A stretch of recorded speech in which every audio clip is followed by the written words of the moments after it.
আন্তর্জাতিক বাজারে ওঠানামা দেখা গেছে বিভিন্ন পণ্যের দামে। আন্তর্জাতিক বাজারে আজও নিম্নমুখী স্বর্ণের দাম। প্রতি ট্রয় আউন্স স্বর্ণ আজ বিক্রি হচ্ছে $4,205.55 দরে। বিশ্ববাজারে কমেছে রূপার দরও। প্রতি ট্রয় আউন্স রূপা বিক্রি হচ্ছে $57.63 দরে। তবে দাম বেড়েছে ইস্পাতের। প্রতি টনে $7 দাম বেড়ে বিক্রি হচ্ছে $3,116 দরে। দাম খানিকটা বেড়েছে ক্রুড অয়েলের।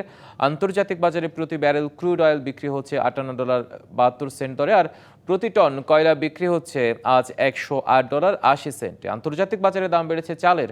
প্রতি হ্যান্ডেড ওয়েট চাল আজ বিক্রি হয়েছে $10 দরে। আন্তর্জাতিক বাজারে প্রতি বুসেল গম বিক্রি হচ্ছে $538 দরে।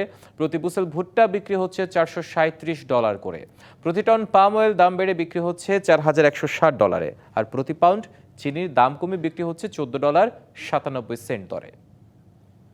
নতুন এবং ফিরে আসা গ্রাহকদের জন্য নগদে চলছে ক্যাশব্যাক সহ প্রতিদিন হাজারো উপহার জেতার সুযোগ। হবে আশা আর ফেরা, সারপ্রাইজ সেরা।